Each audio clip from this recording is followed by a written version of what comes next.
Ukraine के राष्ट्रपति Vladimir Zelensky ने कहा है कि वो समझौता करने के लिए तैयार हैं, जैसा कि अमेरिका ने भी उनसे कहा, लेकिन शर्त सिर्फ उनकी सुरक्षा की गारंटी है।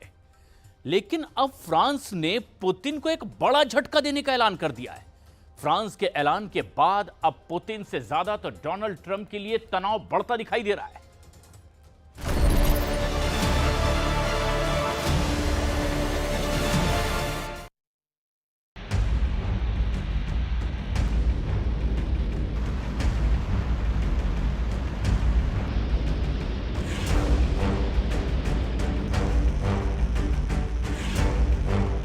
27 मीटर ऊंचा ये रॉकेट जब लॉन्च हुआ तो लंदन से लेकर पेरिस और बर्लिन से लेकर रोम तक इस धधकती हुई आग की तपिश महसूस की गई।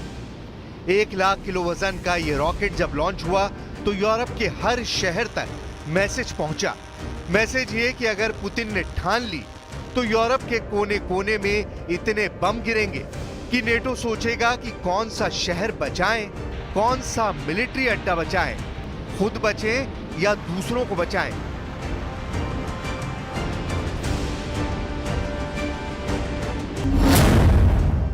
फ्रांस 24 में यह खबर छपी है। बताया गया है कि मैक्रोन ने यूरोप को एटम बम वाले हमले से बचाने के लिए परमाणु छतरी का मुद्दा उठा लिया है। इस खबर का मतलब इस तस्वीर में छुपा है। मैक्रोन ने वो परमाणु छतरी खोल दी है जो पूरे यूरोप को एटम बम वाले हमले से बचा सकती है। इस छतरी के नीचे ज़ेलेंस्की भी होंगे, इसके नीचे ब्रिटेन भी होगा, इसके नीचे इटली की प्रधानमंत्री जॉर्जिया मेलोनी यानी इटली भी होगा और बाकी यूरोप भी इसी परमाणु छतरी से बचेगा। अब क्या है यूरोप पर परमाणु खतरा, इसे समझने के लिए पुतिन का लॉन्च पैड देखिए। ये रूस का सुयोज रॉकेट है जिससे सैटेलाइट लॉन्च की जाती है। इस बार सुयोज को रशियन एरोस्पेस फोर्सेस ने लॉन्च किया है। इस फोर्स के पास पुतिन की परमाणु मिसाइलों की जिम्मेदारी है। इस बार जो सुयोज रॉकेट लॉन्च किया गया उसके जरिए रूस की डिफेंस फोर्स का बहुत ही सीक्रेट मिशन अंजाम दिया गया, जिसके बारे में पुतिन, उनके बड़े कमांडर और रूस के वैज्ञानिक जानते हैं। यूरोप के लिए सबसे डराने वाला मुद्दा यह है कि पुतिन के सुयोज रॉकेट ने रूस के उसी लॉन्च पैड का इस्तेमाल किया जहां से अक्टूबर 2024 में Yars intercontinental ballistic missile test की गई थी, यानी वो मिसाइल जो 11,000 किलोमीटर तक मार करती है। यह है अरखानगेस्क लॉन्च पैड और डर है कि यही बन सकता है अब तीसरे विश्व युद्ध का लॉन्च पैड। जिससे यार्स मिसाइल लॉन्च की गई तो वो 30,000 किलोमीटर प्रति घंटे की रफ्तार से यूरोप पर कहर मचाएगी। पुतिन की इसी मिसाइल का डर अब डोनाल्ड ट्रंप और ज़ेलेंस्की की बदनाम मीटिंग ने बढ़ा दिया है। ट्रंप ने ज़ेलेंस्की से क्या कहा था, बहुत गौर से देखिए। Gambling with the lives of millions of people. You're gambling with World War III. You're gambling with World War III. And what you're doing is very Trump और ज़ेलेंस्की की इसी मीटिंग के बाद पूरा यूरोप एक्टिव हो गया है। Zelensky के साथ ओवल ऑफिस में जो कुछ हुआ, ट्रंप ने ज़ेलेंस्की को जो कड़वे शब्द सुनाए, अब पूरा यूरोप उन शब्दों का बदला लेना चाहता है। ज़ेलेंस्की के साथ यूक्रेन को बचाना तो वैसे बहाना है, पूरा यूरोप अब खुद को किसी तरह पुतिन के गुस्से से दूर रखना चाहता है। इसीलिए मैक्रोन ने वो परमाणु छतरी खोल दी है जो पूरे यूरोप को एटम बम वाले हमले से बचा सकती है। यूक्रेन भी, ब्रिटेन भी, इटली भी, जर्मनी भी, यूरोप का कोना कोना इस छतरी के नीचे आकर पुतिन के परमाणु गुस्से से बचना चाहता है। परमाणु छतरी यानी रूस की मिसाइलों के खिलाफ काउंटर अटैक की गारंटी जो अमेरिका के बाद फ्रांस और ब्रिटेन ही दे सकते हैं, क्योंकि यूरोप में इन्हीं दोनों के पास परमाणु हथियार हैं। अब सवाल है कि यूरोप का एक और अहम देश इटली कैसे यूक्रेन को बचा सकता है।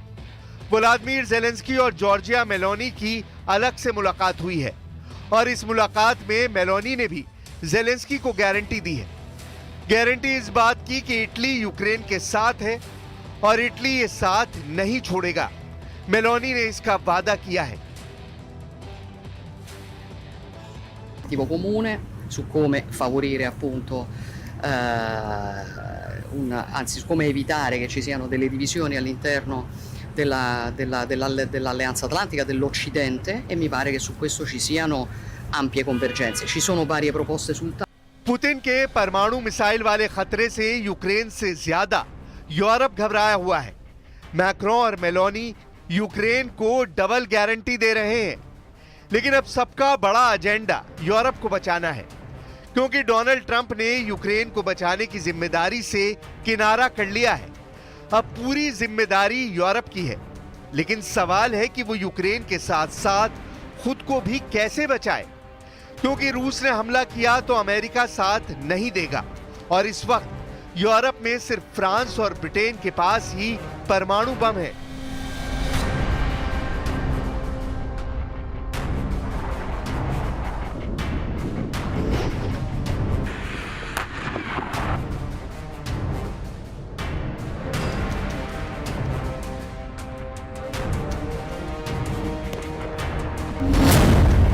क्या फ्रांस अब यूरोप के बाकी देशों में अपने परमाणु हथियार तैनात कर सकता है? इससे पहले ही रिपोर्ट आई थी कि फ्रांस अपने कुछ परमाणु हथियार जर्मनी में तैनात कर सकता है। जर्मनी में फ्रेडरिक मर्ज नए चांसलर बन सकते हैं और उन्होंने भी जर्मनी में फ्रांस के परमाणु हथियारों की तैनाती का समर्थन किया है। अब डर यह भी है कि अमेरिका नेटो को टाटा बाय बाय कह सकता है और अगर वो नेटो से बाहर निकला तो यूरोप को सिर्फ और सिर्फ यूरोप खुद ही बचाएगा। उसके पास कोई और जरिया नहीं होगा, या कहें कि अब यूरोप के पास अमेरिका की सुरक्षा गारंटी नहीं बची। अब वो पूरी तरह फ्रांस और ब्रिटेन पर निर्भर है और पूरा यूरोप अब ये महसूस कर रहा है कि उसका पुतिन की मिसाइलों से बचना आसान नहीं होगा।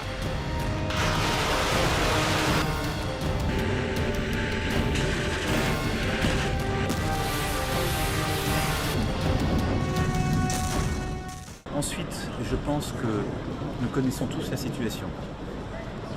Il y a un agresseur qui est la Russie. Il y a un peuple agressé qui est l'Ukraine.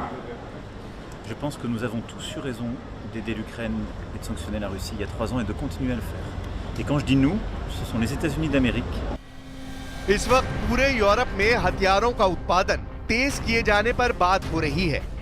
Ukraine के साथ साथ यूरोप को बचाने वाला डर गहराता जा रहा है। यूरोप के हर देश को खतरा है कि पुतिन ने यूक्रेन के बाद नेटो देशों को ही टारगेट बनाने की ठान ली है। इसलिए हथियार फैक्ट्रियां 24 घंटे काम कर रही हैं।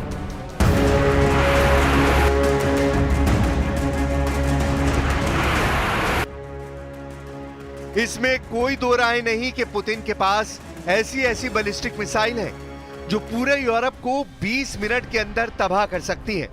ये वो मिसाइल है जिससे कीव से लेकर लंदन और बर्लिन से लेकर वॉशिंगटन डीसी तक खलबली के हालात रहे हैं। पुतिन की नई मिसाइल तो 4000 डिग्री की आग में जलाने की ताकत रखती है, या कहें कि पुतिन की 4000 डिग्री सेल्सियस वाली भट्टी तैयार है।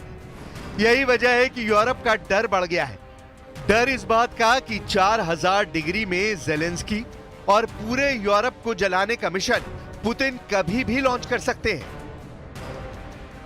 पुतिन अपनी ओरेश्निक मिसाइल को लेकर वार्निंग दे चुके हैं। यह मिसाइल 4000 डिग्री वाला हमला करती है। जहां ये गिरती है वहां ऐसी गर्मी पैदा होती है कि सब कुछ भाप बन जाता है। पुतिन की ओरेश्निक एक परमाणु मिसाइल है, लेकिन अभी तक इसे एटम बम से लैस नहीं किया गया है। 21 नवंबर 2024 को यूक्रेन पर जब यह मिसाइल गिरी तो इसके वॉरहेड कैसे एक के बाद एक निप्रो शहर पर फटे।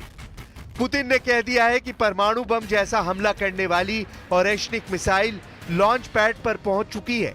रूस ओरेश्निक मिसाइल से फिर हमला करना चाहता है, लेकिन वक्त क्या होगा पुतिन ने यह नहीं बताया।